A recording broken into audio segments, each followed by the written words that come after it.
ya, kita nggak henti-hentinya untuk terus belajar ya, karena kita pengen selalu bertumbuh bersama buat sahabat semuanya. Ya. Sebelum kita mulai pembelajaran kali ini, kita mengusung sebuah tema yang cukup familiar mungkin di Ngadiroso ya, tentang pola lama, pola berulang gitu.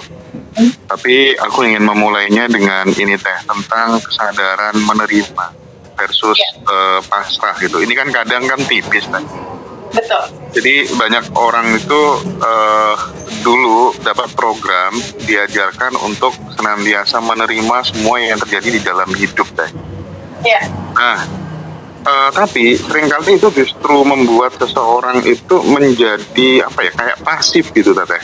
Bahkan ketika kemudian ada sesuatu yang tidak adil terus berlangsung itu dibiarkan aja gitu. Nah, menurut Teh Feby, di titik mana sebenarnya menerima itu menjadi sebuah bentuk kesadaran yang tinggi, dan di titik mana pula justru ini berubah menjadi pelarian halus dari tanggung jawab untuk kita melakukan sebuah action gitu, sebuah tindakan gitu Teh. Karena ini tipis sekali gitu. Silakan Teh. Wow, pembukaan yang seru. Pembukaan yang seru banget. Dan ini dialami sama kita semua. Mungkin Mas Hendra mengalami, aku mengalami, teman-teman lain juga mengalami. Ketika ada sebuah realita terjadi, itulah yang disebut sebagai hidangan semesta, Mas Hendra. Oke. Jadi apapun yang terjadi di dalam kehidupan kita itu adalah hidangan semesta. Hidangan itu akan ada macam-macam nih, ada sayur sop, ada sambal. Jadi hidangannya ini rasanya nano-nano ini. Dalam kehidupan kita ini tuh rasanya nano-nano.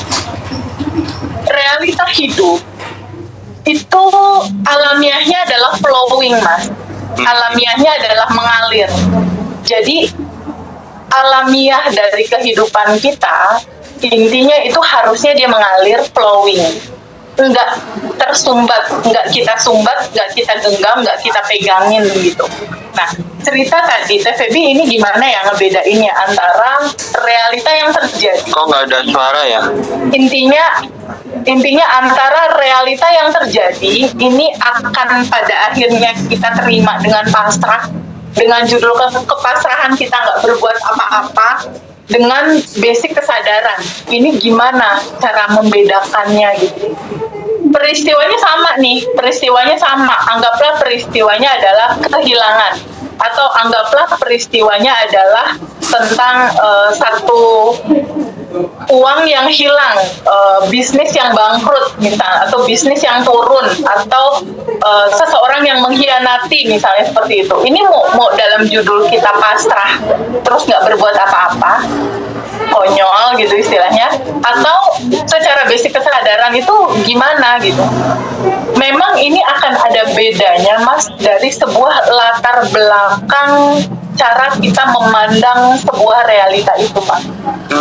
Jadi cara kita memandang sebuah realita itu dan cara kita memaknai dari peristiwa yang hadir itu seperti apa, itu akan berbeda judul nih, antara pasrah yang udahlah pelarian gitu akhirnya, dengan pasrah yang judulnya basic kesadaran. Kalau dia yang nomor satu, ciri-cirinya nih ya, kalau dia yang nomor satu nih Mas, ketika ada sebuah peristiwa yang nggak nyaman buat dia, tentang sesuatu yang menyakitkan hati dia misal, atau sesuatu yang membuat dia luka atau membuat rasa dia kehilangan gitu. Si seseorang itu, ketika itu adalah judulnya pelarian, dia pasti akan selalu melihat dalam kacamata kekurangan dan penderitaan gitu. Wah, kayaknya ini memang sulit nih, masalah seperti ini nih. Kayaknya situasi memang seperti ini. Terus langkah yang terjadi pada diri dia pasti akan ada sebuah judul mental korban, Mas. Mental korban. Aku dizolimi, aku dikhianati, sehingga tidak ada kesadaran di dalam diri dia bahwa kehidupan ini terdiri dari dualitas. Ada kebahagiaan yang isinya juga cinta dan kebaikan sebetulnya. Ada kesedihan yang isinya juga cinta dan kebaikan. Jika seseorang tidak mengenal, bertumbuh dalam kesadaran, dia pasti dan selalu akan melihat segala sesuatu yang tampaknya tidak enak itu sebagai penderitaan, sebagai judulnya aku ini korban, aku ini dimanfaatkan. Sehingga dia pasti bakal lari itu, Mas. Pasti dia bakal melawan situasi itu. Pasti dia akan denial gitu ya, akan menjauh, akan udahlah bodo amat lah sama ini semua, atau udahlah lupakan, atau dia akan pergi gitu. Pergi tapi meninggalkan satu rasa yang belum selesai di dalam diri dia. Berbeda dengan satu sisi di mana seseorang itu memiliki basic tentang kesadaran.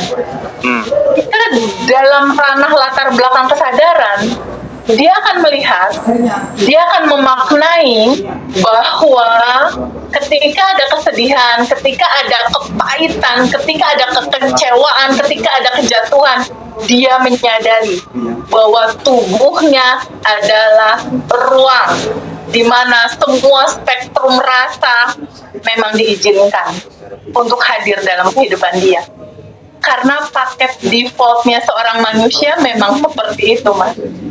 Dia harus dan pasti melewati semua spektrum rasa. Nggak ada satu manusia yang dalam hidupnya itu bahagia terus dari lahir sampai meninggal. Nggak ada, Mas. Oke. Kesadaran inilah yang membedakan bagaimana kita merespon, bagaimana kita bersikap. Apakah itu latar belakangnya adalah pelarian atau latar belakangnya kesadaran?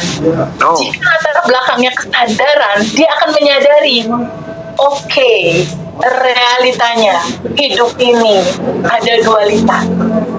Ada bahagia, ada yang ada malam, ada gelap, ada terang, dan itu biasa aja gitu, Mas. Maksudnya it's life, inilah hidup gitu, dimana kita memang harus merasakan semua spektrum rasa.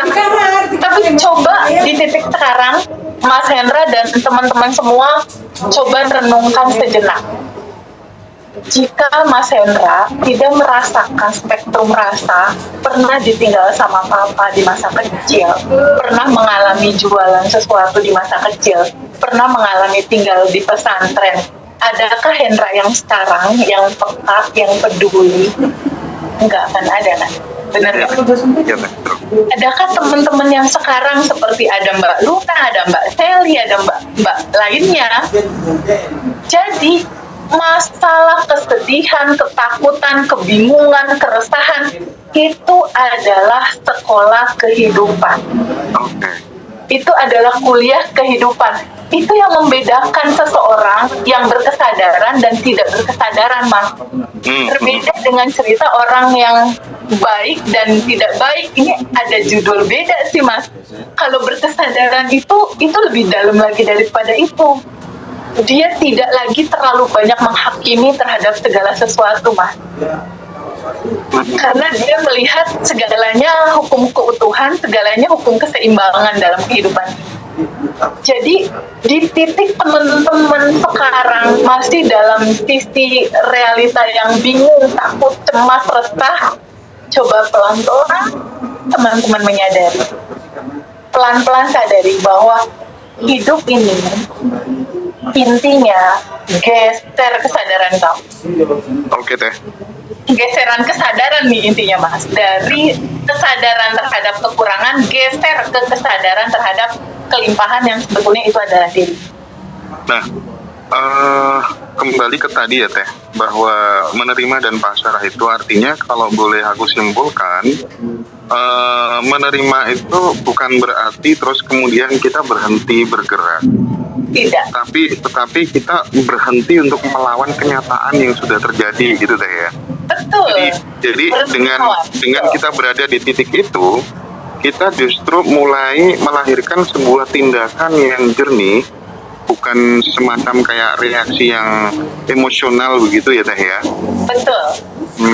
Pelan-pelan belajar menjadi ruang kesadaran, Mas Hendra. Sebagaimana ruang, Mas. Mau ada bangku hitam, ya ruangnya tetap aja ada dan menonton aja gitu, Mas. Ada ruang ada sofa hitam masuk, lalu seiring perjalanan waktu sofa hitamnya keluar, diganti sama sofa merah. Seiring perjalanan waktu dia keluar lagi.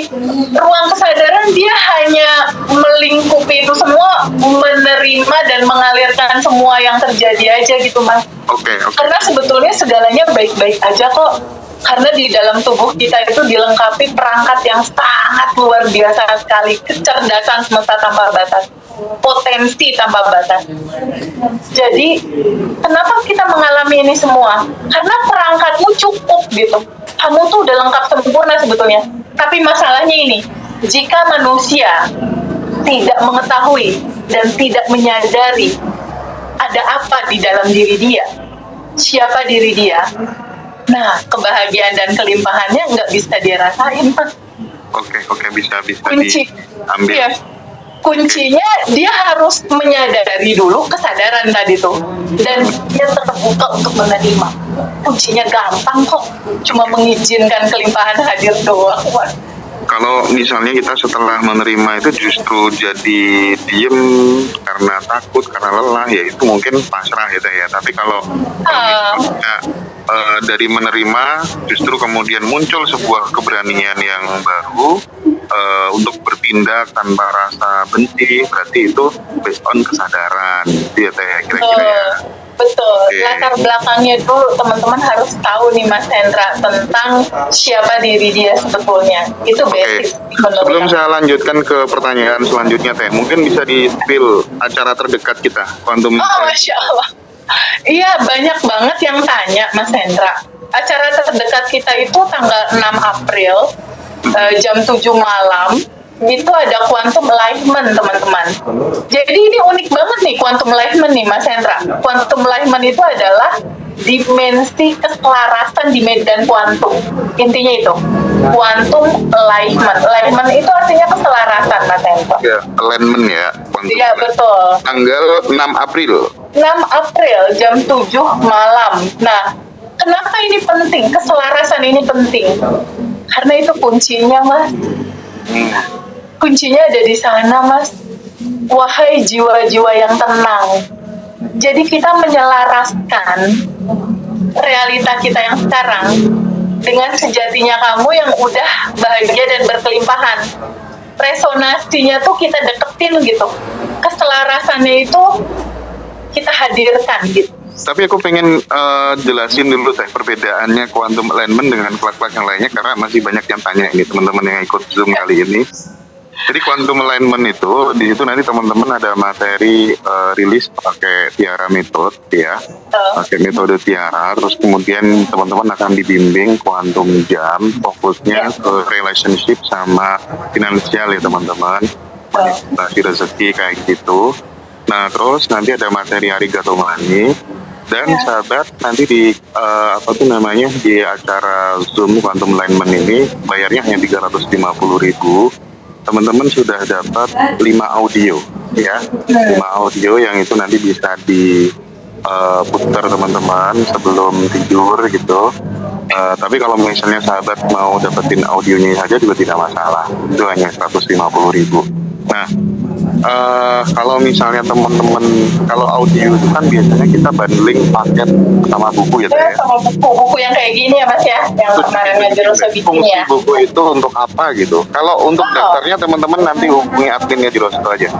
Ya, yang quantum alignment. Tunjukin dulu Teh apa? Ya, jadi gini, kenapa sih buku ini ada? Aku belajar dari Ken Honda, Mas Hendra. Ken Honda yang menciptakan Arigato Money. Jadi Ken Honda itu bercerita bahwa di dimensi bawah sadar dia itu terbuka sangat kuat ketika kita menulis, Mas, salah satunya. Jadi bawah sadar kita itu terbuka ketika ada sensorik di tubuh kita yang menyentuh pulpen, menyentuh buku. Jadi ketika kamu menulis nih, contoh di buku asumsi, nih contoh ya, ini buku asumsi. Ketika di buku asumsi kamu menulis, realitaku saat ini, uang masuk seperti udara, uang masuk dari banyak sumber tak terduga. Ketika kamu menulis itu seakan-akan kamu bilang sama semesta, sama Allah, sama Tuhan, atau apapun nama itu mau kamu sebut ya. Ya Allah yang maha baik, aku izinkan lewat tulisan ini aku terbuka menerima.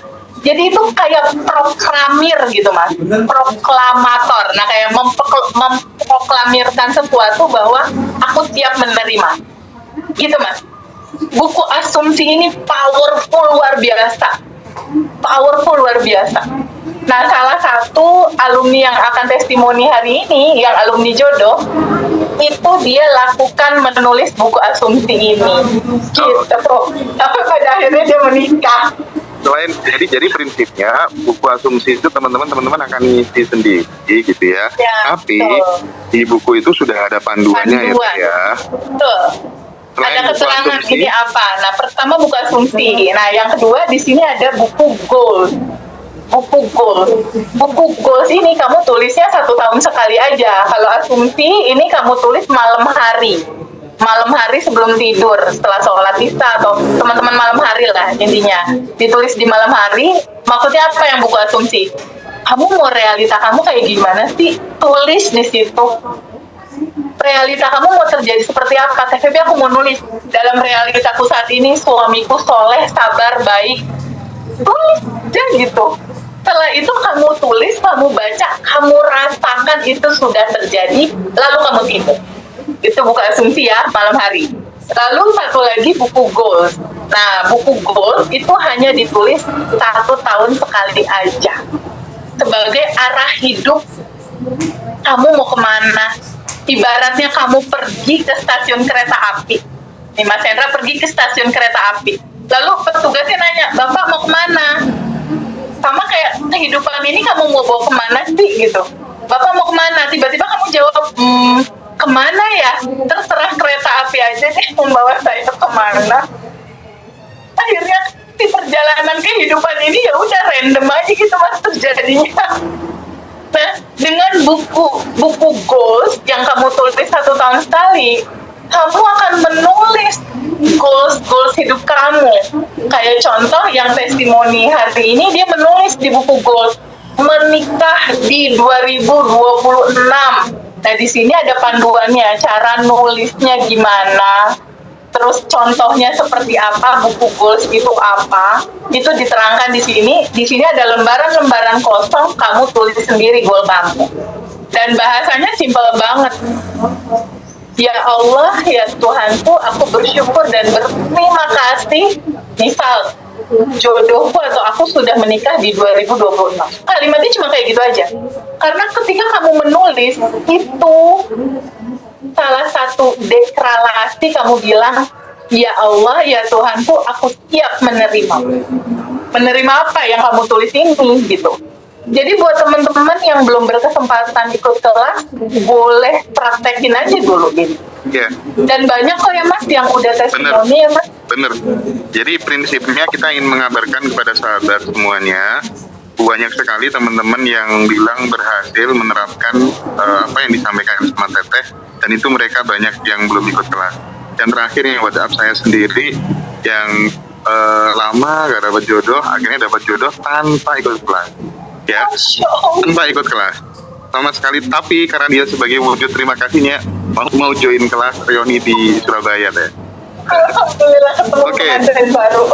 Teh, aku sebelum kita lanjutkan Teh, ada pertanyaan lagi Teh. Ini penting sekali tentang trigger. Trigger dan luka bawah sadar ini sesuatu hal yang nggak bisa kita remehkan gitu.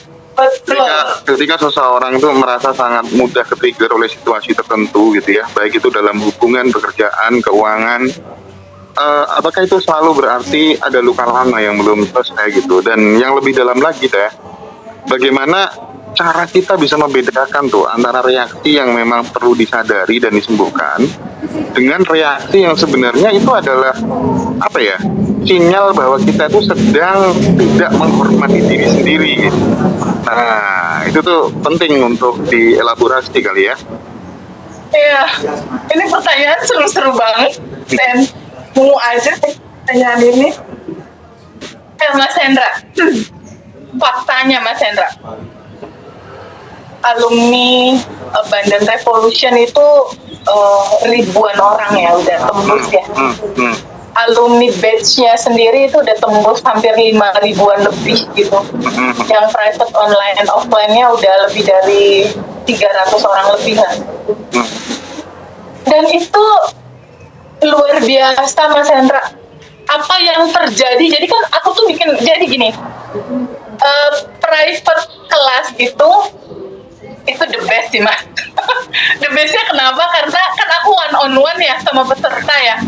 Dan aku betul-betul meluangkan waktu 2 jam yang untuk online, yang untuk offline-nya 3 jam. Itu bener-bener aku dengerin gitu. Mereka ada situasi apa. Dan biasanya aku bikin peta Mas, peta realita dia. Ini realita dia saat ini dihianati misalnya. Realita dia saat ini bisnisnya ambruk misalnya. Realita dia saat ini dia ada utang. Sedangkan saat sekarang umur dia udah 59 tahun. Pertanyaannya, ini pertanyaan peserta nih ya. Kebanyakan dari peserta nih. Teh Febi, aku salahnya di mana ya Teh? Kenapa di umur aku yang 59 tahun harusnya kan udah enak Mas? Bener nggak? Udah menikmati hasil. Tapi kok malah jadi banyak PR aku nggak selesai. Padahal sepertinya aku ritual umum bagus Teh gitu. Pengajian-pengajian seminggu 3-4 kali Teh gitu. Dan lain-lainnya bagus gitu, bahkan untuk pergi ibadah pun itu bisa setahun berapa kali gitu jalannya ke tempat ibadah tertentu. Nah itu salahnya di mana ya Teh? Ini aku bingung nyari solusinya kata dia gitu. Nah kan kita pelajari polanya Mas, ketika masih ada rasa sedih, kecewa, ini tuh cuma pantulan. Realita 2026 itu hanya pantulan. Pantulan atas apa? Pantulan atas semua peristiwa yang terekam dari mulai di dalam kandungan dan pada saat kamu kecil 15 tahun ke bawah. Itu jadi data Mas. Jadi contoh Mas Hendra kecil nih, Mas Hendra melihat, mendengar, merasakan bagaimana orang tua bersikap, bagaimana orang tua mensikapi tentang uang, mensikapi tentang relationship mereka berdua. Itu si anak merekam Mas. Mata dia melihat, telinga dia mendengar, hati dia merasakan. Nah, semua rasa yang dia rasakan itu terekam di bawah sadar dia. Nah, masalah si bapak ini apa coba Mas yang belum dilepas? Karena itu ternyata loopingnya berkali-kali. Ini terjadi lagi. Dan sampai akhirnya dia bingung menghentikan loopingan ini. Nah, akhirnya aku kasih tahu bahwa sesungguhnya realita kamu sekarang ini hanya pantulan cerita masa kecilmu yang belum kamu terima, belum kamu ikhlasin, belum kamu lepas. Tracinglah ke masa kecil. Ternyata di masa kecil dia sering sekali dipukulin Mas sama orang tua dia. Sering dipukulin, sering disiram, sering dipukul pakai apa sih?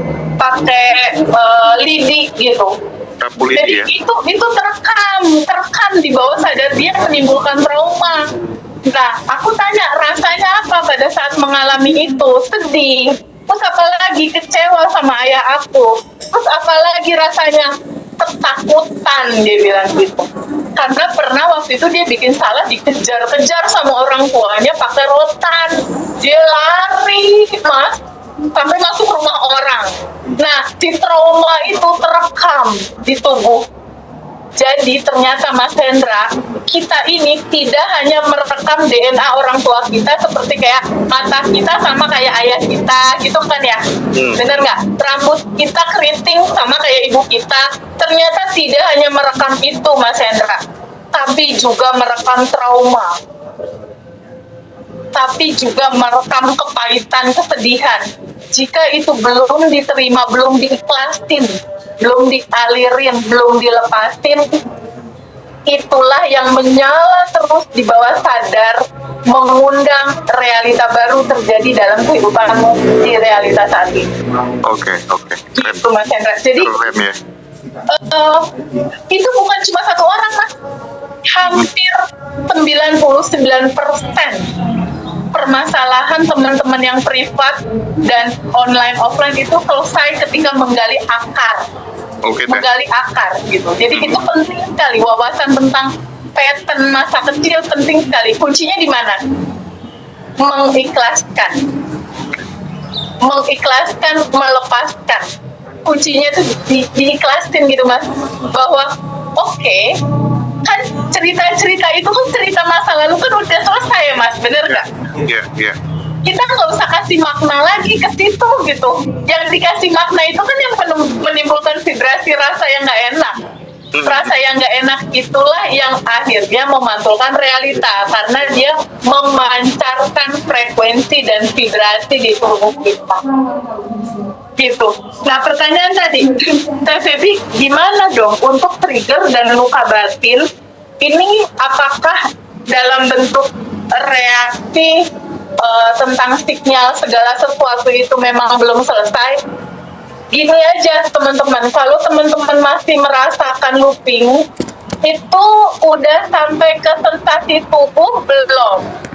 Kalau sampai ke sensasi tubuh, misal dari rasa sedih, cemas, bingung menimbulkan, aduh TVB, aku sakit gerak, aku mah, aku tremor. Kan suka ada tuh orang yang gerak-gerak tangannya, Mas.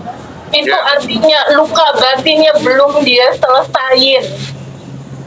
Tubuh dia lagi pengen ngomong sama dia gitu. Ayo dong, beresin gitu. Ada yang belum selesai nih gitu. Jadi kembali lagi basicnya ke kesadaran kamu. Karena sebenarnya Mas Hendra, tubuh kita itu bisa menyembuhkan dirinya sendiri. Oke. Itu kabar gembiranya deh. Tubuh kita bisa menyembuhkan diri kita sendiri. Caranya gimana? Aduh, banyak banget Mas testimoninya Mas di kelas kita yang sakit jadi membaik.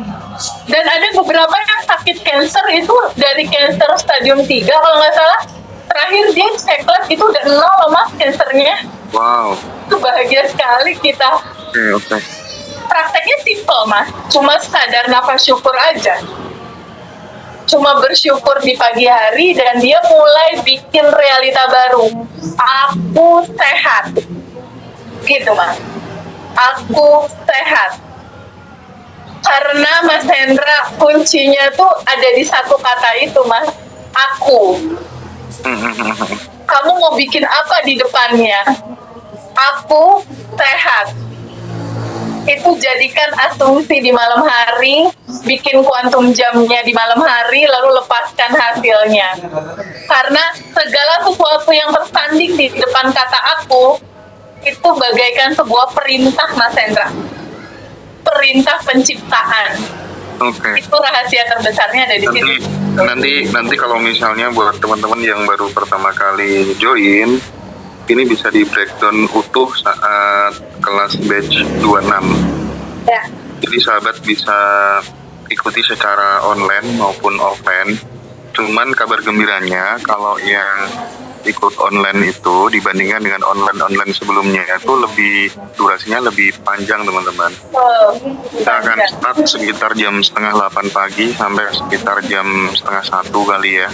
Karena Tete itu kalau udah kadang ngobrol nggak selesai gitu, mesti kita harus bingung atur waktunya. Mas Hendra udah ngasih sinyal karena waktu udah habis. Belum lagi pelukannya aja sejam satu gitu. Aduh ya, silakan sahabat yang ada waktu luang hadir di acara Surabaya Teh ya, tanggal 25 April paginya kita ada kelas offline dan online. Terus siangnya kita ada reuni. Reuni itu secara vibrasi spektakuler, teman-teman monggo luangkan waktu di Hotel Platinum Tunjungan Surabaya. Nanti ada Mas Arif Ferha juga dan ada Mystery Guest ya. Wah, seru pokoknya. Wajib ketemu ini teman-teman. Itu juga teman-teman nanti bisa join online ya sahabat ya. Nah, karena hari ini kita tuh ngundang beberapa sahabat untuk melakukan. Ada 3 orang. ya. Tapi kita ingin coba memperdalam dulu penjelasan dari Teteh tadi, menarik ya. Trigger itu kan berarti bukan musuh ya Teh ya. Trigger Bukan, itu alamiahmu juga kok. Ya, bisa dipahami. Kita bersyukur loh Mas sama trigger. Kita dikasih tahu ada PR yang belum selesai yang menutupi kelimpahanmu. Berarti kan trigger ini bisa kita maknai sebagai pintu dong ya. Bahwa Yes. dia itu menunjukkan bagian diri kita mana yang belum selesai gitu. Kan semua tergantung makna Mas Hendra. Kuncinya tuh di makna itu. Seberapa kita memberikan makna terhadap segala sesuatu. Tentang peristiwa, tentang ini, tentang itu. Aku sendiri Mas, ketika mobilku keserempet, aku kasih makna baru atau asumsi baru. Asiknya semesta, uang 20 juta mau masuk. Gitu aja Mas. Anak aku sakit, Adam ini sinyal semesta, kamu mau pinter nak. Jadi semua tergantung makna. Jadi aku nggak pernah ngasih yang berat-berat terhadap realita hidupku, apapun yang terjadi. Di dalam realitaku saat ini, aku hanya mau tahu dua hal. Aku beruntung dan beruntung banget. Aku hanya mau tahu dua hal, bersyukur dan bersyukur banget. Apapun yang terjadi. Selama aku masih dikasih nafas, aku beruntung, aku berkelimpahan, aku merasa hidup ini udah lebih dari cukup. Pagi-pagi aku masih bisa, ya Allah, terima kasih ya Allah atas nafas. Di luar itu terjadi apapun, abaikan realita. Yang penting respon. Responnya cuma dua Mas Hendra di Abundant Revolution tuh, bersyukur dan rilis.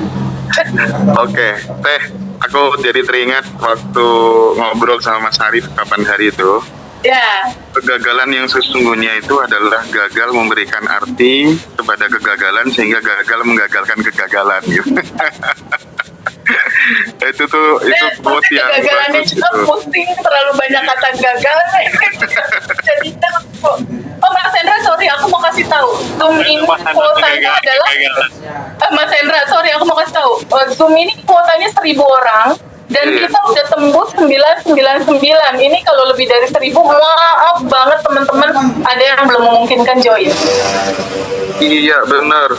Ini tuh udah 1.000 nih Mas, pesertanya udah 1.000 udah 1.000 ya. 1.000 barusan. Oke, jadi sorry. Kalau nanti ada yang bilang ke admin, mungkin kalau yang terpental bisa join di TikTok kali Teh. ya, disarankan masuk ke TikToknya Mas Hendra atau ke TikTok aku boleh. Ya, siap. Aku live. Oke. Jadi silakan Senang sekali hari ini ya Mas, animo masyarakatnya banyak. Banyak yang ini ya, sekarang banyak yang tertarik apa tuh namanya, pulang ke kesadaran gitu ya. Nanti jangan lupa teman-teman, akhir Mei kita ada Ngaji Rosso Bootcamp. TVB akan kolaborasi dengan Bosman Mardigu.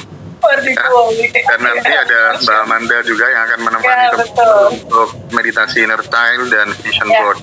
Nah, ini khusus teman-teman yang berjiwa muda ya. Tanggalnya menyusul ya Teh ya. Menyusul nanti setelah Abundant Revolution. Kenapa sih aku mau sampaikan dulu Mas Hendra. Kenapa sih bootcamp ini dibutuhkan? Terakhir ini yang private itu awalnya ibu-ibunya, berikutnya anak-anaknya masuk private.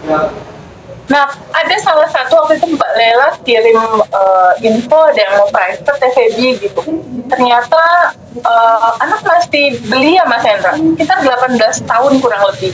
Ibunya masukin dia di salah satu tempat sekolah lah ya yang berasrama gitu. Nah, ternyata yang terjadi di anak ini mendapatkan hukuman dari guru-gurunya dia gitu, hukuman inilah, disiplin lah intinya. Tapi kalau dia nggak dapat nilai tertentu, dia nggak akan bisa ikut olimpiade, dia nggak bisa ikut acara-acara kejuaraan lainnya, dan ini membuat anak ini stres.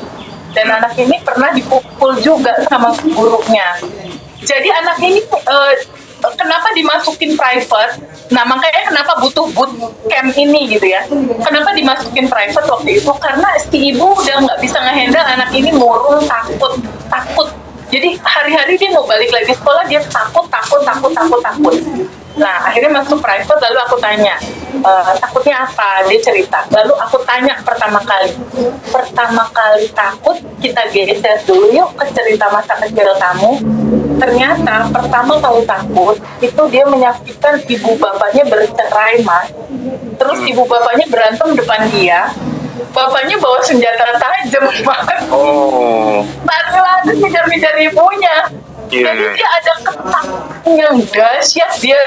Dia apa namanya, ngumpet di meja, terus dia menggigil ketakutan, dan itu terekam terus. Dan saat itu dia juga pernah dipukul sama bapaknya. Oke teh. Jadi Prinsipnya, maksudnya bootcamp ini dibutuhkan. Sepertinya kita memang harus menolong anak-anak kita. Jadi alangkah lebih baiknya kalau adik-adik, teman-teman mahasiswa, anak-anak SMA itu sudah dikenalkan tentang spiritualitas dan edukasi tentang keuangan, diajari mimpi yang besar oleh praktisi langsung gitu ya. Kenapa kita libatkan Bosman Mardigu juga, karena kita belajar banyak dari beliau gitu ya. Jadi mensinergiskan keilmuannya Teh Dedi ya, terus kemudian Bosman Mardigu, dan dari sisi spiritualnya nanti anak-anak juga kita ajak meditasi, inner child, menyembuhkan luka batin yang diderita anak-anak gitu. Ini menurutku akan menjadikan Ngaji Rosa Bootcamp menjadi lebih paripurna begitu. Dan lagi mungkin ya, buat teman-teman yang tapi kan aku sudah nggak muda lagi gitu, nggak masalah. Teman-teman yang penting punya jiwa muda gitu ya, silakan ikut ya, nggak masalah semuanya. Bahkan banyak siapa semacam kayak Yen dan lain sebagainya itu udah, aku pokoknya nanti minta kursi terdepan. Nah terus ada Pak Isman ownernya itu, Sederhana. iya sederhana. Aku nanti skip nomor 1 Mas Hendra gitu. banyak yang sudah request ya. Jadi seru. Nanti tempatnya di Jogja teman-teman, tempatnya di Jogja ya. Oke, Teh Febi, aku satu pertanyaan terakhir, setelah itu langsung kita eksplorasi pengalamannya teman-teman testimoni, bisa kah? Iya, aku udah nggak sabar pengen dengar Oke. ceritanya, ada pengantin baru. Oke. Gini Teh, banyak orang tuh merasa hidupnya tuh seperti yang kita bahas tadi Teh, looping tadi. Ya, Jadi dia memasuki sebuah lingkaran yang sama gitu, masalah yang sama gitu, tipe pasangan yang sama gitu, ya, bahkan kegagalan yang sama gitu, kegagalan yang serupa gitu. Nah, kalau misalnya benar bahwa pola berulang itu muncul karena emosi besar yang belum selesai, belum diterima dan dialami secara utuh, gimana cara yang paling tepat untuk melihat emosi itu tanpa kita kembali terjebak di dalamnya gitu?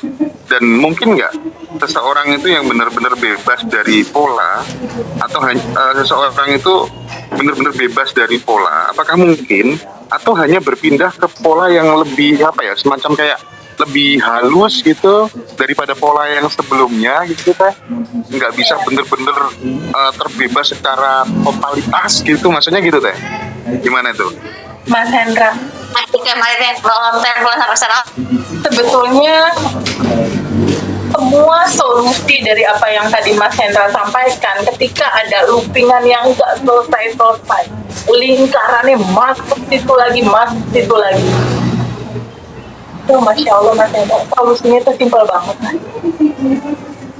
Sangat simpel dan sangat sederhana. Saking sederhananya orang lupa ngejalanin. Sangat simpel sekali sebetulnya, Mas. Solusinya itu cuma izinkan kamu menyadari akan sejatinya diri kamu bukan itu. Jadi cerita kesadaran ini, cerita muatan materi Abundant Revolution ini, sebetulnya ini adalah satu siklus yang menjadi solusi memutus mata rantai yang selama ini muter-muter terus dalam kehidupan kamu. Karena kuncinya simpel. Ketika masih muter-muter, artinya data di dalam batin dia, data di dalam tubuh dia masih dalam data lama. Gitu. Kalau kamu nggak pernah duduk untuk menyadari, melarutkan, dan melepaskan bahwa ini bukan aku, ini identitas lamaku. Padahal cuma begitu doang loh mas prakteknya. Ini bukan aku, ini identitas lamaku, aku bukan ini. Lalu kamu geser kesadarannya ke kesadaran baru, yaitu natural kamu, sejatinya kamu. Dan itu memang butuh latihan mas. Karena kan selama bertahun-tahun, selama 30 tahun, selama 40 tahun, kita masih pakai pola identitas lama mas. Itu dalam hari-hari masih keseret-seret terus. Itu sebabnya kenapa ada daily rutin 30 hari. Kenapa kita butuh teman? Kenapa kita butuh sering-sering, kan ini kan seminggu sekali ini kita Zoom free. Kita butuh mengingatkan lagi. Karena identitas lama udah terlanjur melekat mas. Dia akan terus nyeret-nyeret kamu masuk lagi ke identitas lama. Itulah yang dibilang shadow. Shadow itu adalah pikiran-pikiran yang keluar. Kita tuh bikin acara ini, create Zoom secara free ini kan pengen melibatkan banyak orang. Supaya apa? Supaya kalau dia Badan Revolution kita kan punya habit, punya tradisi untuk tabungan semesta. Bayangkan jika tiap minggu orang-orang yang ikut join 1.000 orang tuh beda gitu ya. Dan mereka terus kemudian dapat materi tabungan semesta. Oh, harus peduli kanan kiri, harus berbagi sama orang-orang yang membutuhkan. Ya. Jadi kita sangat memberikan kontribusi yang sangat berarti kepada Republik ini bahwa kita ikut menyelesaikan masalah-masalah yang ada di bangsa ini.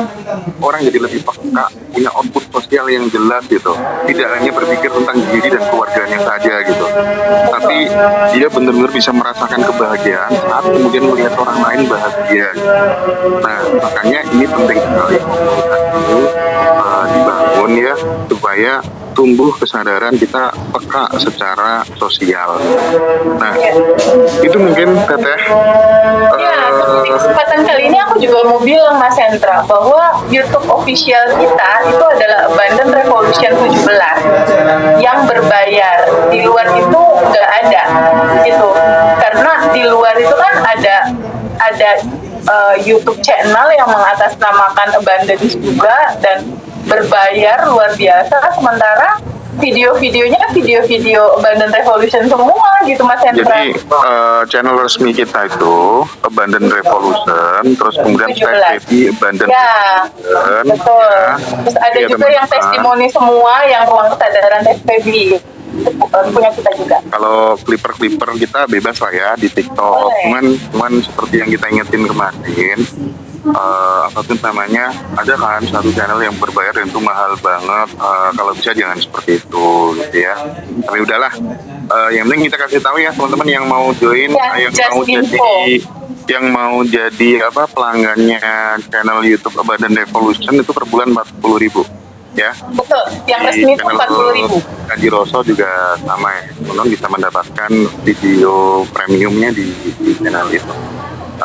Buat teman-teman yang belum pulang. Nah, sekali lagi kita mengingatkan 5 hari lagi kita akan ada Quantum Alignment ya bersama dengan TVB langsung. Silakan teman-teman yang ada waktu untuk join hubungi Kak Dara ya.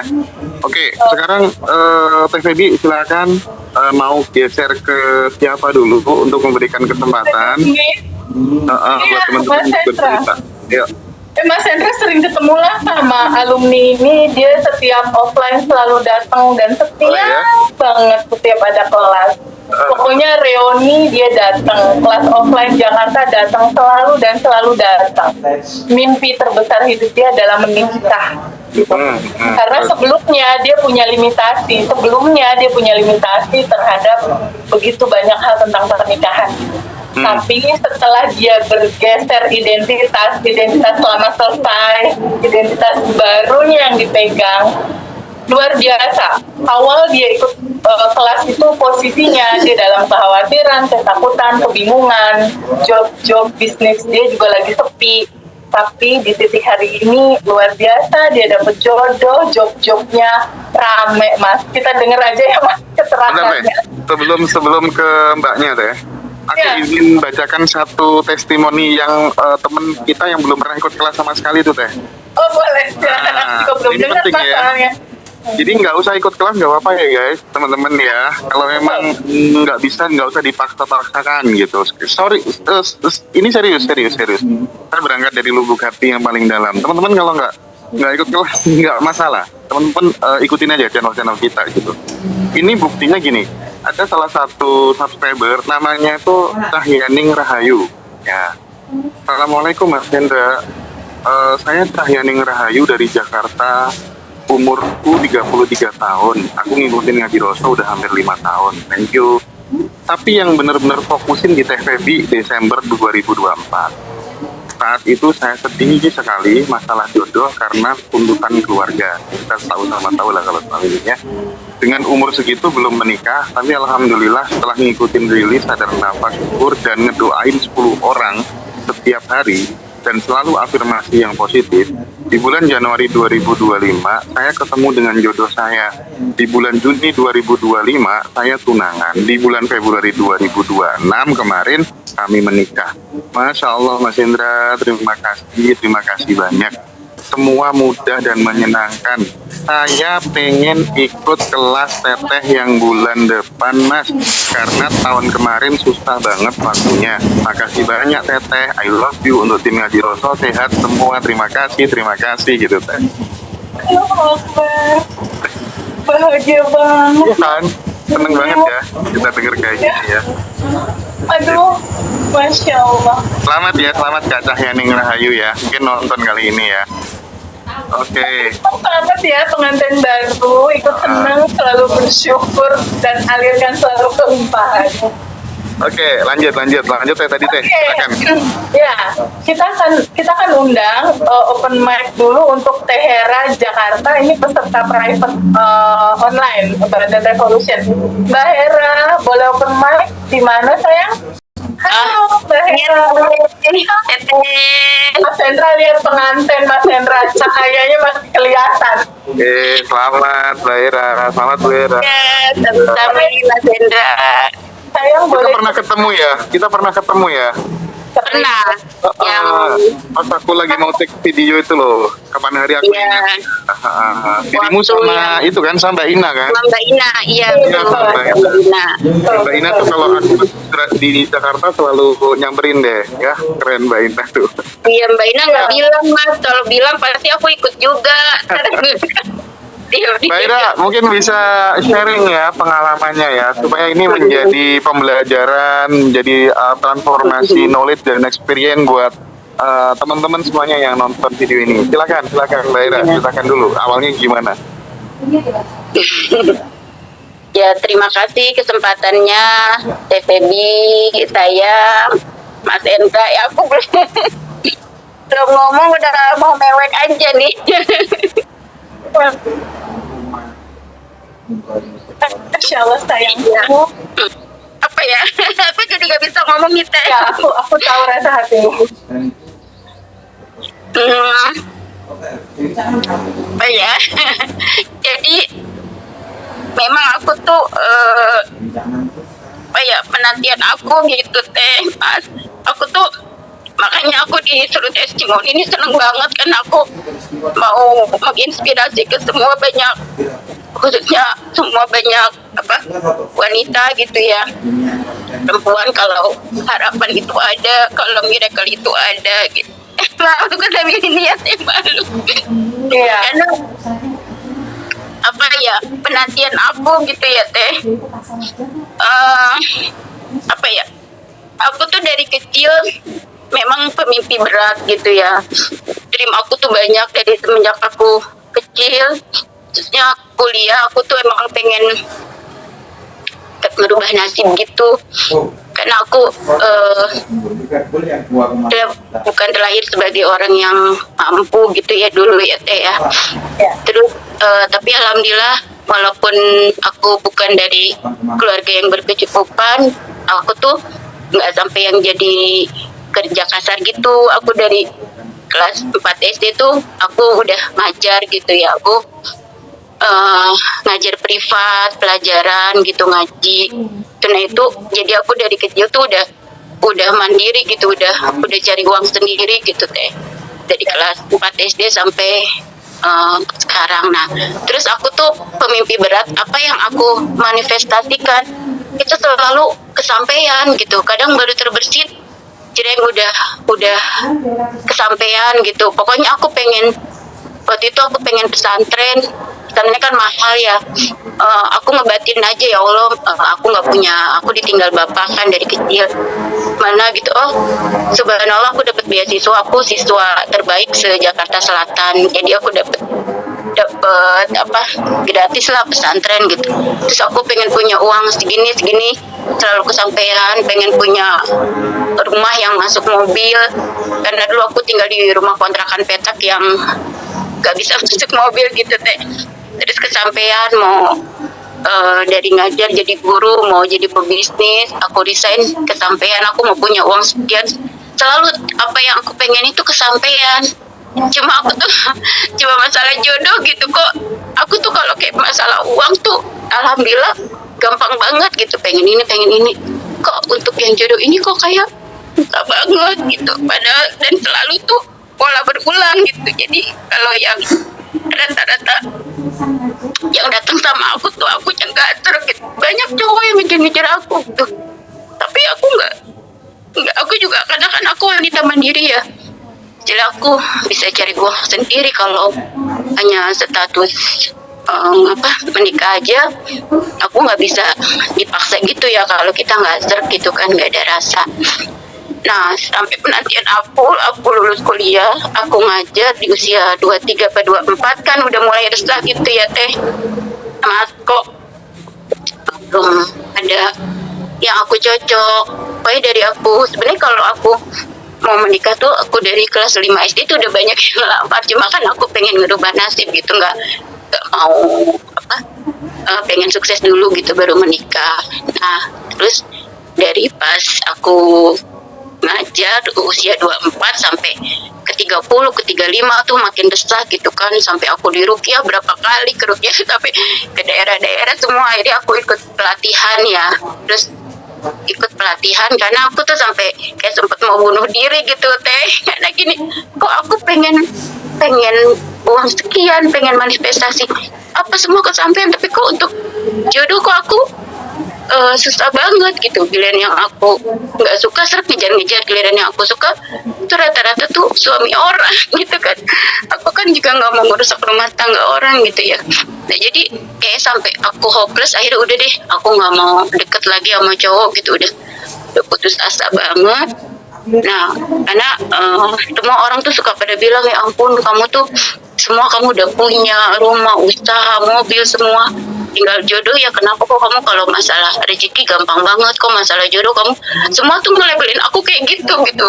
Terus padahal kan kamu gak jelek gitu apa gitu. Terus kamu sih terlalu pemilih. Memang aku orang pada bilang tuh aku perfeksionis ya, ini nggak mau itu nggak mau gitu. Nah, terus akhirnya di tengah kehopelessan aku dari Oktober kemarin gitu teh, adikku tuh ini itu ikut aplikasi ikut aplikasi dating. Aku tuh malas, udah gue nggak mau mikirin cowok lagi, aku bilang gitu kan. Udah kalau apalagi aku kayak udah hopeless banget, dan aku juga udah ke dokter kandungan gitu, Mbak kalau mau cepet punya anak Mbak udah 40-an harus cepet gitu. Terus tapi juga di sisi lain aku maksudnya yang datang ke aku tuh ada gitu, tapi ya pada punya istri gitu teh. Nah pas gitu ikut aplikasi banyak scammer kan, banyak yang menipu, akhirnya ujung-ujungnya minta uang. Aku udah males lagi. Tapi di saat kehopelessan aku tuh masih kok aku berhenti berikhtiar ya gitu kan. Aku ikut kelas TT tuh ya teh ya, yang September itu aku ikut kelas TT, terus aku praktekin terus gitu kan. Terus apa nih ya yang masih ini. Nah pas gitu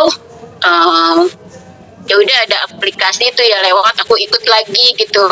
Sebenarnya aku udah males, tapi ya udahlah gue coba usaha lagi. Aku coba ngerubah identitas lama ke identitas baru. Setiap aku hopeless aku ingat gitu. Nah terus pas Desember itu aku ada kesuka sama orang, tapi balik lagi teh sama yang punya istri itu juga di aplikasi kenalnya. Nah terus ketemu yang suami sekarang nih, 4 Januari ketemu, tapi aku belum ada rasa sama dia. Maksudnya di antara yang lain yang aku kenal cowok-cowok di dating atau yang offline gitu, kayaknya dia kan single ya. Terus ya untuk visi misi lebih selaras lah, lebih cocok gitu. Dia juga orang usaha gitu.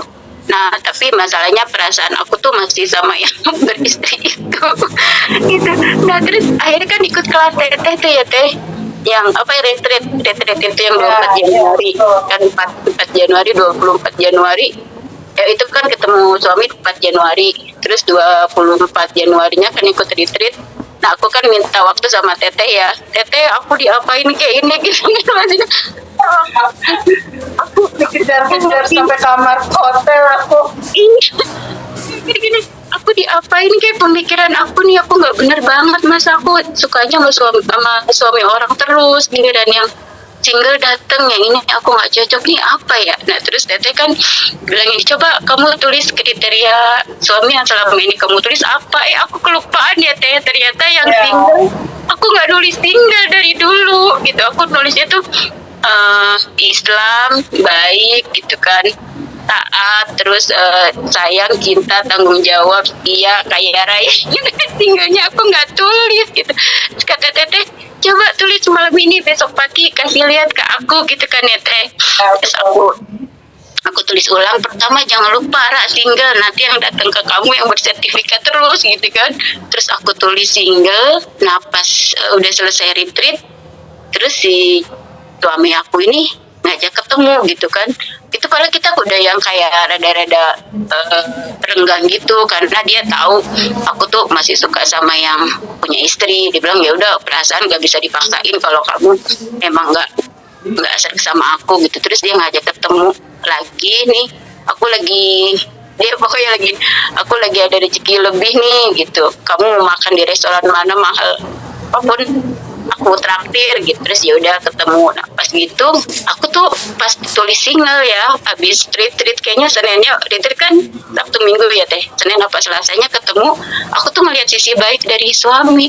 Oh ya Allah, orang sebaik ini kok aku istilah apa ya, aku nggak respon, kenapa aku masih sukanya sama yang punya istri gitu. Terus juga sebelum itu aku tanya sama yang punya istri, kamu sebenarnya kan aku disuruh nunggu gitu teh, disuruh nunggu 1 tahun sampai 3 tahun, ngapain gitu. Akhirnya udah aku istilahnya nggak mau lagi komunikasi sama yang punya istri. Terus aku lihat sisi baik dari suami.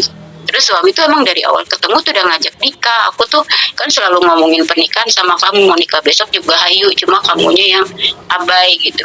Nah pas gitu kita mutusin nikah tuh 9 Februari. Aku bilang, kata dokter kalau mau cepet promil aku harus cepet-cepet nikah. Ya kenapa enggak, besok juga nikah hayu gitu. Nah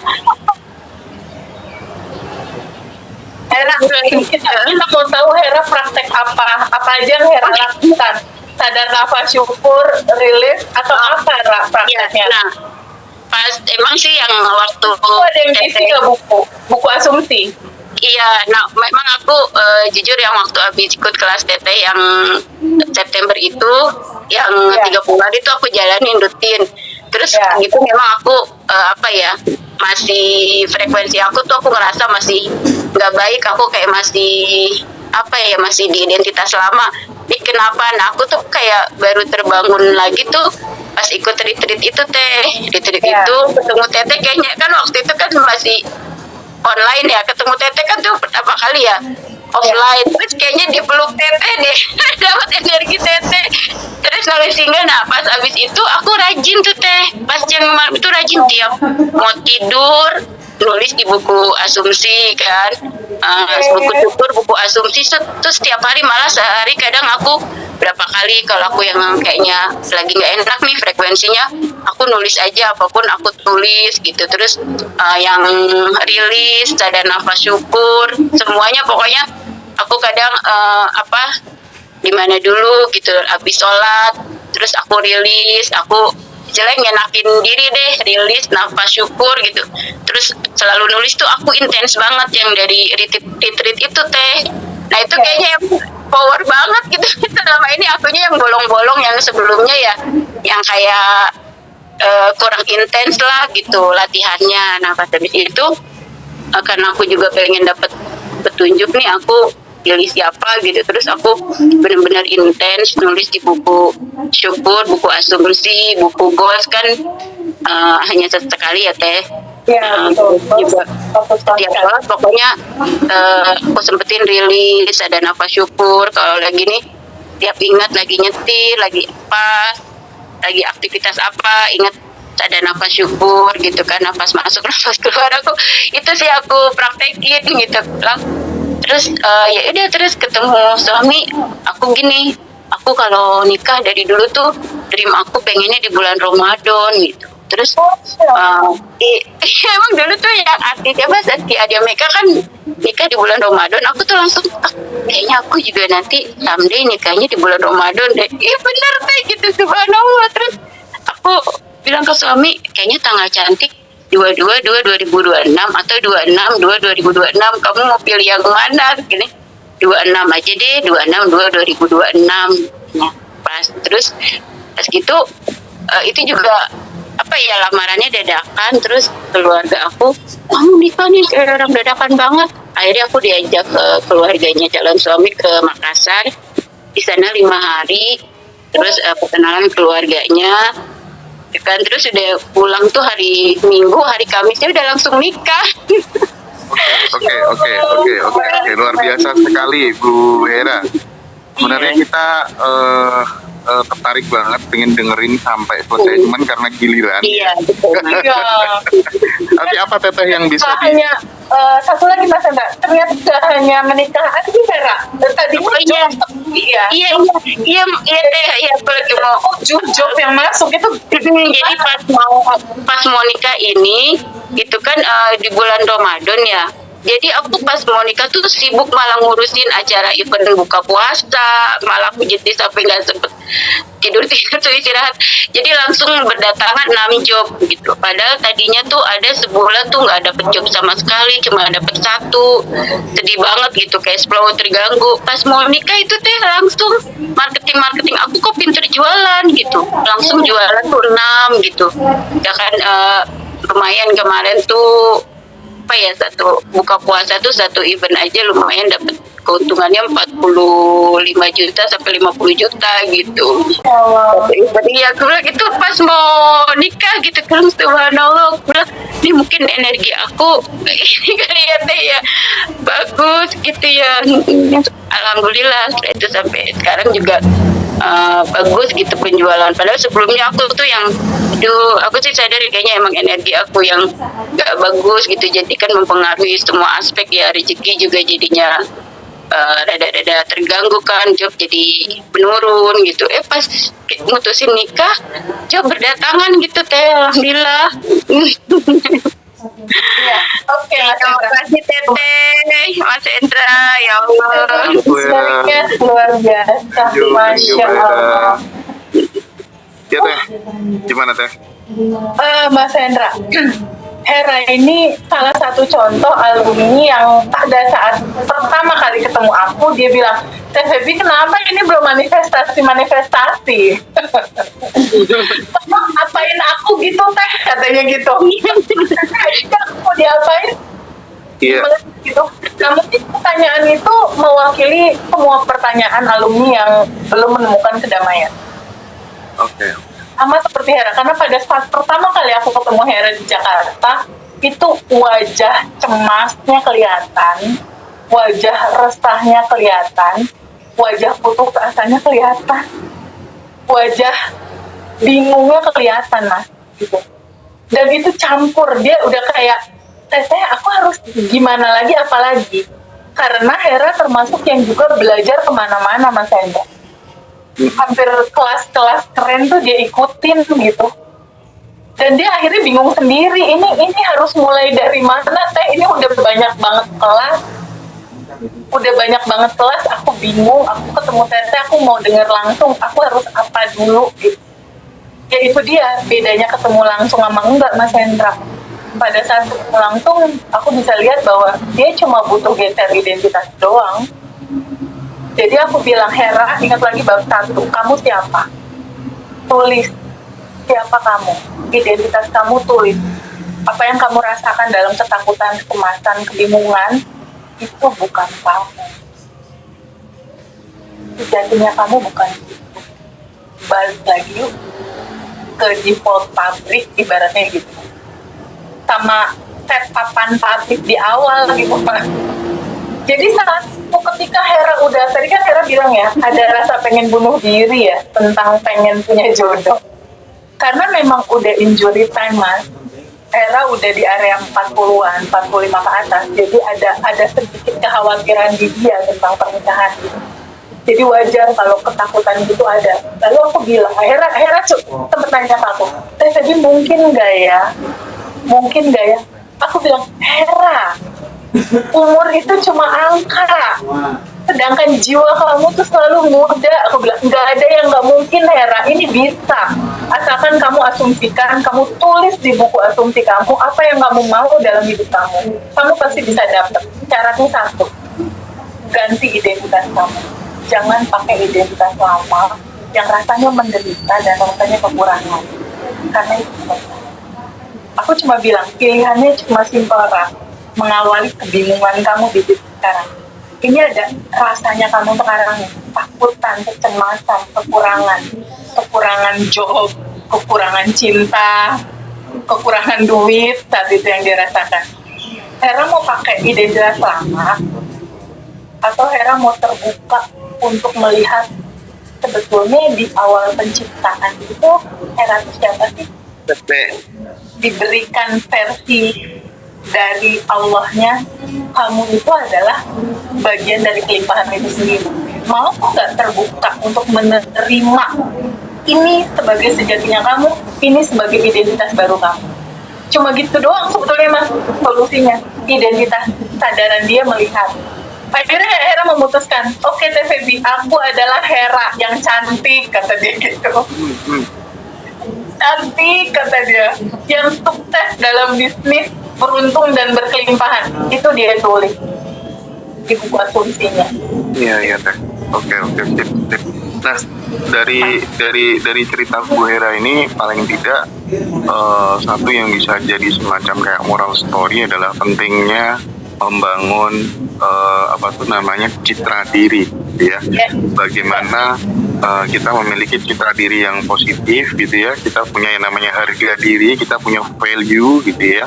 Nah, makanya kita di Badan Revolution ngajarin yang namanya self concept, ada self ideal, self image, dan self esteem.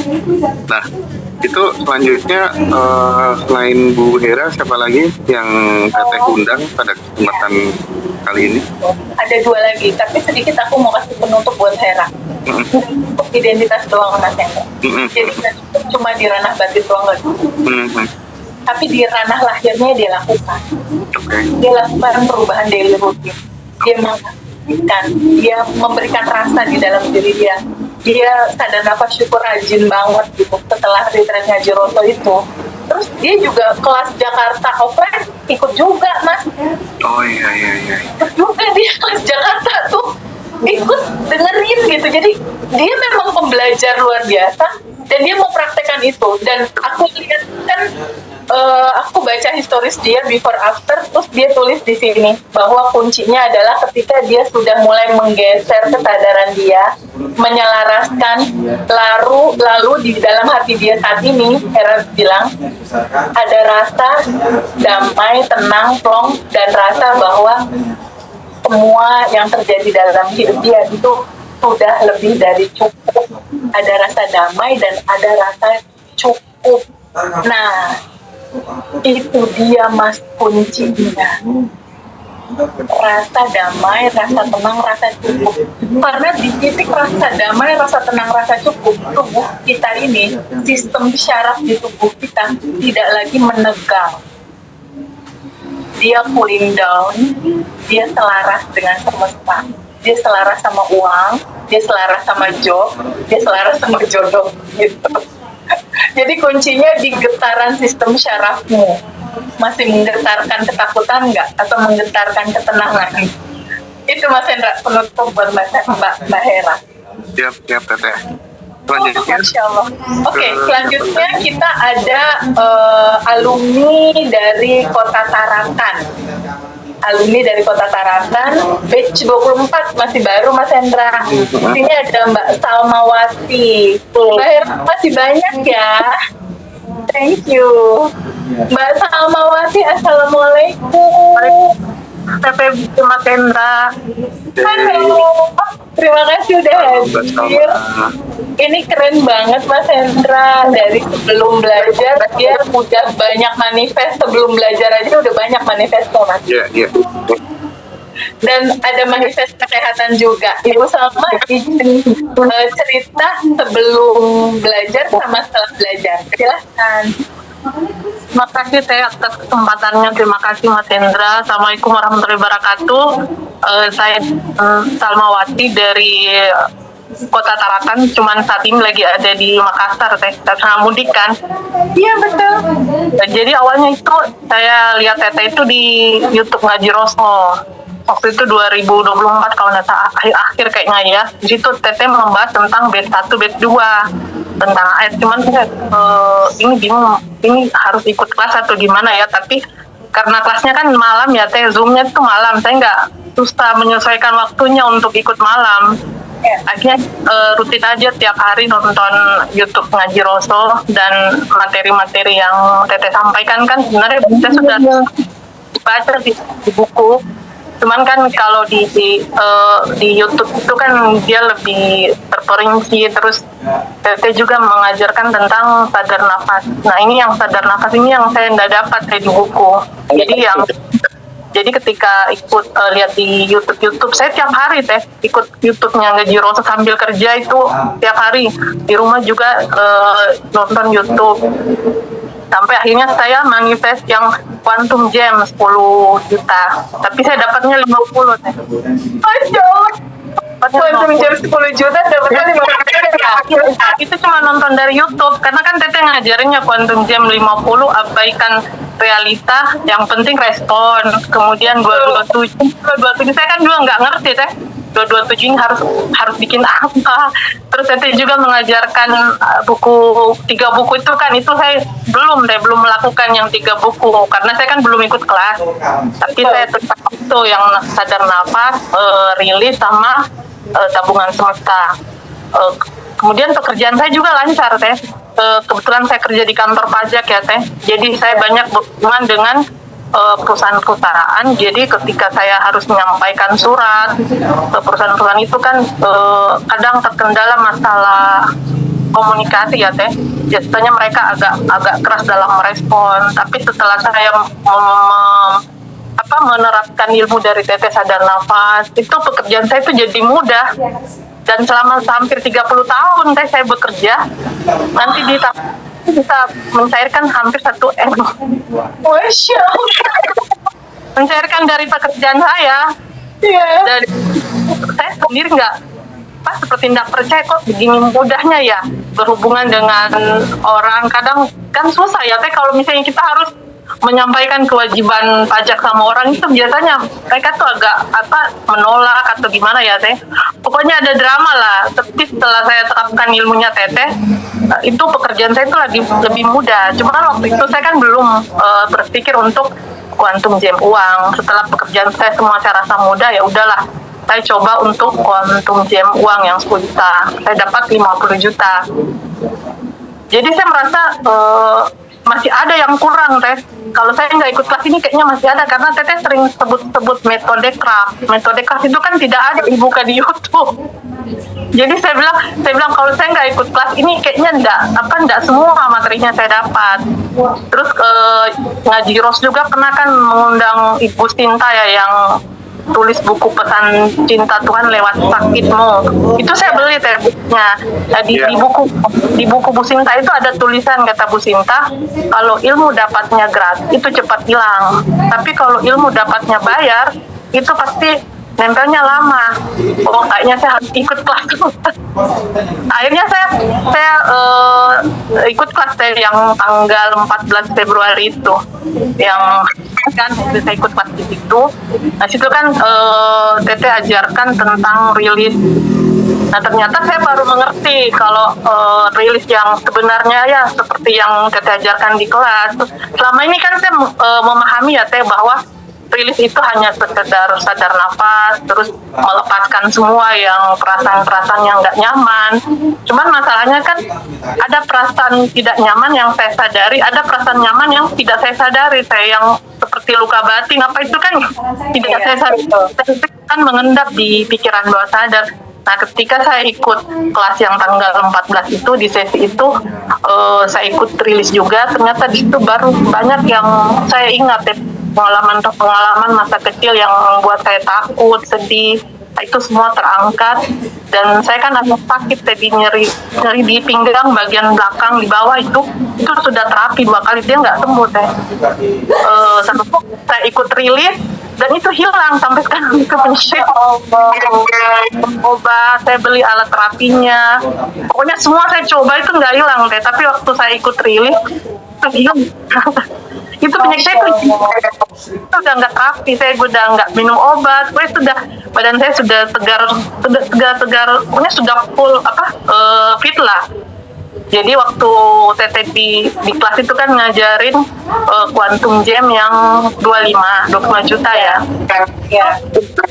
Saya nulis di buku Teh 50 juta. Kan selalu saya ingat kan Teteh kan abaikan realita, yang penting respon. Ya udah saya tulis aja. Kalau malam itu sebelum tidur 5 menit sebelum tidur itu juga saya bilang Teh bahwa uang 50 juta udah masuk ke rekening, sudah terjadi saat ini dan sekarang udah terjadi. Tiap malam saya ngomong itu. Tapi yang saya mulai nulis setelah saya ikut kelas Teh. Sebelum ikut kelas saya ini. Jadi saya setelah ikut kelas baru saya menulis yang di 3 buku itu, buku goals, buku asumsi dan buku syukur. Saya baru menerapkan itu setelah ikut kelas. Mungkin karena ilmunya lengkap kan yang di Teteh sampaikan itu, akhirnya ya udah saya tergerak untuk menuliskan. Nah pada saat setelah ikut kelas itu kan saya Teteh ajarkan Quantum Jam 25, saya tulis 50 dan saya dapatnya 100. Masya Allah, saya dapatnya 100 juta Teh. Padahal kan sebenarnya saya tuh lebih menginginkan itu sih Teh, di samping manifest tentang uang, saya itu sebenarnya lebih menginginkan hubungan saya dengan siapapun dalam pekerjaan itu lebih bagus lah, dan itu saya dapatkan semua. Jadi pekerjaan saya lebih lancar semua, rezeki juga nggak berhenti dan saya merasa setelah saya ikut kelas itu saya baru menemukan rasanya merdeka secara batin itu Teh. Masya Allah. Takutan, ada kesedihan yang mungkin saya nggak tahu ya Teh kalau itu dia tersimpan, dan ternyata itu berefek ke badan saya. Setelah saya mengikuti kelas, alhamdulillah saya merasakan benar-benar yang merasakan bahagia, karena akhirnya saya menemukan diri saya yang sejati, bahwa saya bukan tubuh, bukan pikiran, bukan perasaan. Saya adalah yang tanpa batas. Itu sih Teh yang bisa saya ceritakan. Oh, ya Allah, aku terima kasih banyak.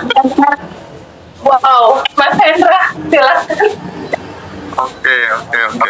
Luar biasa sekali Bu Salma. Selamat ya. Tentu dari kisah-kisah seperti ini itu akan jadi momen pembelajaran buat kita semuanya. Oh, ternyata kalau kita sungguh-sungguh mau berubah itu ternyata bisa ya gitu. Teteh ada pesan apa buat teman-teman mungkin dari ceritanya Bu Salma ini, apa yang bisa kita ambil? Ini kan true story gitu ya. Iya, betul sekali Mas Hendra.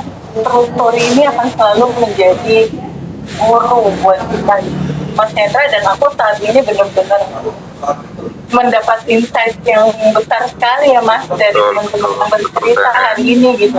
Jadi seperti yang tadi Mas Hendra bilang, bahwa tanpa kelas pun sebetulnya manifestasi itu akan sangat mungkin bisa terjadi sama teman-teman, asalkan dipraktekin gitu. Kalau aku lihat dari kisahnya Ibu Salma, dia memang bersungguh-sungguh gitu, bersungguh-sungguh ingin menolong diri dia gitu, bersungguh-sungguh ingin mengenal tahu lebih dalam tentang dirinya, tentang kesadaran ini. Jadi kalau tadi kan diceritakan dari sebelum kelas itu masalah urusan pekerjaan itu nggak seperti setelah itu kelas ya, nggak terlalu banyak achievement terhadap penarikan atau pajak yang dikembalikan atau dibayar gitu. Lalu ada manifest juga dari quantum jam dari 25 juta jadi 50 malah jadi 100 gitu. Terus yang lebih luar biasa itu di sisi kesehatan. Di dalam kisah Ibu Salma kita sama-sama bisa belajar bahwa ketika Ibu Salma sakit punggung, dia sudah terapi berkali-kali, dia udah beli alat, tapi ternyata jodoh kesembuhan itu nggak datang dari situ. Karena kuncinya Mas Hendra, kuncinya ya, rahasianya, kuncinya ini bisa dicatat sama teman-teman. Ketika tubuhmu sakit, mau dalam bentuk sakit punggung, mau dalam bentuk sakit apapun, sebetulnya tubuhmu sedang berkomunikasi sama kamu. Sebetulnya ketika kamu sakit, jauh sebelum kamu sakit, ada cerita di balik sakitmu, ada lapisan endapan emosi yang kamu tolak, yang nggak kamu terima, yang nggak kamu mau izinkan dia mengalir dalam kehidupanmu. Kamu nggak terima gitu, kamu berantem sama realita. Kamu nggak sadari itu, dia terekam, tersimpan di sistem syaraf di tubuhmu. Jadi semua lapisan endapan emosi itu dia terekam, tersimpan. Sejak kapan?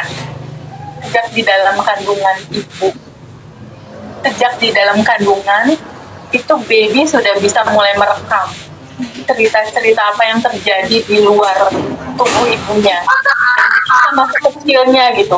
Nah, dari kisah Ibu Salma kita bisa mempelajari ketika dia sakit punggung, dia udah terapi dan lain-lain nggak sembuh, lalu udah beli alat belum menyembuhkan dia, tapi ketika dia mulai duduk hening menyadari, oh iya, ada sebuah realita peristiwa, ada emosi yang belum aku terima dan belum aku lepaskan, lalu dia mengizinkan dirinya untuk duduk bersama emosi itu, lalu mengizinkan untuk mengikhlaskan, lalu mengizinkan untuk melepaskan yang tersimpan itu, dilepasin pelan-pelan, dan ternyata lepas gitu, lepas dalam arti kata terurai, karena semua emosi-emosi ini, Mas Hendra, emosi-emosi ini tuh cuma butuh disadari dan diakui bahwa dia ada, begitu doang Mas.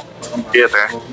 Cuma butuh segitu aja sebenarnya, butuh sedikit ruang waktu kita aja untuk menyadari bahwa oh aku pernah sedih ya, oh aku pernah marah ya, oh aku pernah kecewa ya, ya nggak apa-apa, karena di ruang kesadaran kehidupan ini spektrum rasa ada bahagia, sedih, ada kecewa, ada cemas, ada semua spektrum rasa yang harus kita izinkan, kita sadari dan kita terima gitu, nggak masalah.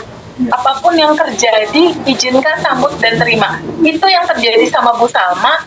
Jadi ketika kita terbuka, Mas, ketika kesadaran udah muncul ya, lalu kita terbuka menerima realitas sedih, kita ikhlaskan, biarkan mengalir, otomatis sumbatan endapan trauma masa kecil kan mengalir, Mas. Ketika sumbatannya mengalir dari punggung belakang yang selama ini sakit dari Bu Salma, otomatis dia sehat gitu. Dia sembuh karena hanya butuh disadari, dikenali bahwa dia ada dalam sebuah kesadaran bahwa ini juga cinta. Bukankah sedih dan sakitnya Bu Salma yang mempertemukan kita ketemu ya Bu Salma? Dan Bu Salma ketemu sama kesadaran ini, dan manifestasi terbesar seperti yang tadi Bu Salma bilang, itu adalah bebas secara batin. Itulah kelas Abundant Evolution, esensinya Mas Hendra. Ketemu sama kesadaran ini, ketemu sama kebebasan batinnya kamu. Nggak nyimpen lagi trauma, bebas dari kepahitan, bebas dari rasa belenggu-belenggu. Itulah manifestasi terbesar. Karena ketika kebebasan rasa itu sudah didapat, manifestasi berikutnya itu otomatis ngikutin Mas Hendra. Iya, Uang iya. ngikutin, hal-hal lain ikut. Luar Iya, biasa Mas Hendra, terima Oke, kasih. tenang sekali mendengarkan ceritanya Mbak Hera dan Bu Salma ya. Terima kasih banyak Bu Salma dan Mbak Hera. Mudah-mudahan Bu Salma nanti kita bisa ketemu di reuninya Surabaya. di Surabaya kalau ada waktu ya. Oke. Terima kasih Bu. Teh, terakhir Teh. Nah, terakhir kita ada alumni batch 23 Mas Hendra. Ada Ibu Atin dari Kota Pati, Jawa Tengah. Monggo Bu Ati. Halo, assalamualaikum. Halo, Ibu Atin. Halo Ibu. Bu Atin, kisahnya ini seru juga nih Mas Hendra. Bu Atin ada manifest soal keuangan yang selama ini dia susah banget ketika lebaran itu mau bagi-bagi THR buat keponakan udah 3 tahun nggak bisa dilakukan. Oh, iya. Setelah daily rutin dia dapat rezeki luar biasa dan Monggo. dengan keluarga. Monggo Bu Atin. Silahkan Bu Atin. Terima kasih Teh Febi, Mas Hendra. Terima kasih banyak sudah ketemu orang-orang hebat seperti kalian. Semoga ilmunya berkah buat saya dan buat semua teman-teman yang nonton. Saya hanya pengen berbagi. Oh, ini loh ada ya cerita yang seperti ini yang saya alami. Saya Mbak Atin, tapi saya sekarang tidak mau dipanggil Mbak Atin karena saya sekarang sudah baru menjadi Atini yang sekarang. Saya lihat Ngaji Roso itu baru 2 bulan Mas Indra. Terus nggak tahu kenapa ya, terus aku tuh langsung nyari nomor di keterangan bawah yang di YouTube itu ya, saya cari nomor. Saya hubungi beberapa orang, takutnya nanti ini kan ada beda-beda orang ya. Saya hubungi beberapa orang, terus dikasih admin Ngaji Roso, terus saya ikut. Saya pun ini suami tidak tahu. Saya cuma punya pegangan uang sedikit Mas, cuman saya bertekad gini, di umur saya seperti udah 40 tahun ini, saya kepengen tenang. Kehidupan saya alhamdulillah cukup, apapun yang saya bilang cukup. Sebelum saya kenal Ngaji Roso pun saya sudah sering begini, nggak tahu kenapa ya, udah sering bilang begini Mas, Febi, Allah itu baik loh sama saya. Apapun yang saya pegang itu bisa jadi lahan pekerjaan, bisa jadi duit. Sampai tetangga, teman itu kayak pada iri sama saya. Irinya kenapa? Mbak ini tuh kalau pegang ini bisa jadi duit, pegang itu bisa jadi duit gitu. Tapi dalam satu sisi saya punya kendala Mas. Cuman saya udah menyadari kendala saya adalah di komunikasi dalam rumah tangga bareng pasangan. Jadi untuk saat ini pun saya masih ikut abandon juga, suami belum tahu juga. Cuman saya kalau yang satu memang belum mau ada perubahan, saya tidak bisa memaksa. Yang penting saya dulu yang menjalaninya, karena saya punya anak-anak. Kalau saya sehat, otomatis cara didik saya ke anak-anak insya Allah pun juga terarah. Yang saya pikirkan hanya seperti itu. Terus akhirnya saya ikut. Ini cerita yang benar-benar aku BAT Febi itu sampai nangis-nangis Mas. Di Febi kalau di WA responnya lama, memang orang banyak ya yang itu ya, sama Febi saya pun menyadari ya. Sekali dibalas Febi itu WA-nya singkat, cuman di hati tuh kayaknya kok walaupun singkat tuh kayak ada apa ya, oh iya aku harus terus berjuang, pokoknya aku harus berusaha lagi gitu ya. Iya, terus ceritanya tuh seperti ini Mas. Waktu kan saat aku boleh ngomong seperti itu Mas Hendra ya, ini nggak tahu prestasi atau apa ya. Saya tuh suka bilang gini Mas Hendra, Ya Allah, enak kali ya punya suami yang suaranya seperti Mas Hendra, kayaknya aduh banget gitu. Bener Mas. Terus nggak tahu kenapa Mas, saya setiap kali seperti itu ya. Suami saya sekarang ngomongnya agak pelan, biasanya kan salah paham apa sedikit Jadi lembut gitu Mas Hendra suaminya. ya, saya bilang begitu. Ya Allah, enak kali ya Allah ya punya suami seperti Mas Hendra, suaranya adem gitu. Gitu. Dengar suara Mas Hendra tuh kayaknya adem, dengar suara Teh Febri itu adem gitu. Terus yang itu tuh memang bener ya Teh ya. Aku suka berdoa Teh Febri itu, ya Allah, Teh aku tuh kok nggak mau sholat, saya akui nggak mau sholat Teh, karena saya merasa saya udah di jalan yang benar lurus begini, apa saya dapat jodoh kok kayak gini, apa saya yang kurang baik, apa gimana. Terus saya tak koreksi terus. Tapi suruh rilis terus. Saya rilis tuh kadang sehari sampai 3 kali Teh. Ya. Gimana enggak? Yang ke-trigger saya setiap hari nongol orangnya itu suami sendiri. Setiap lihat suami, saya buru-buru nanti terus menghindar. Misal suami pulang nih ya, saya udah ketakutan dulu Teh. Udah tak siapin minumnya, udah tak itu nanti tak tinggal dia. So, aku masuk ke kamar, rilis bentar, walaupun sebentar saya rilis Teh. Ya. Terus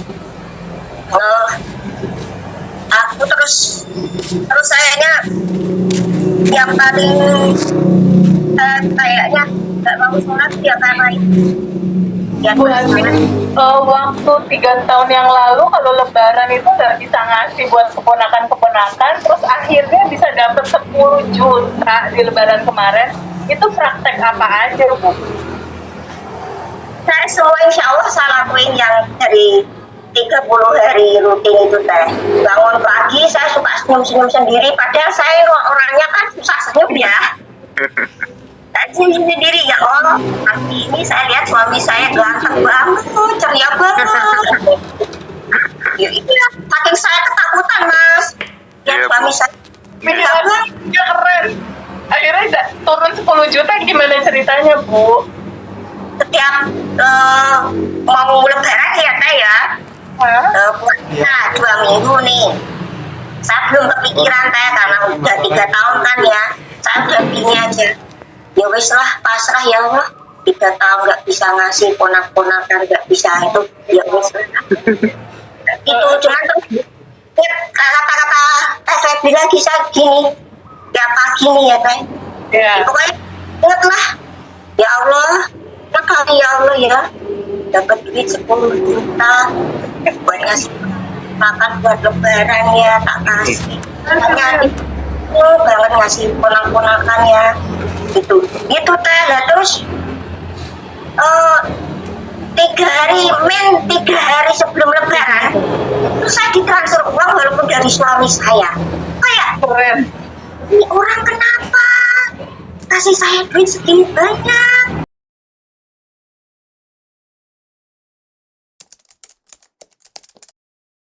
Natural energi itu kan mengalir seperti air.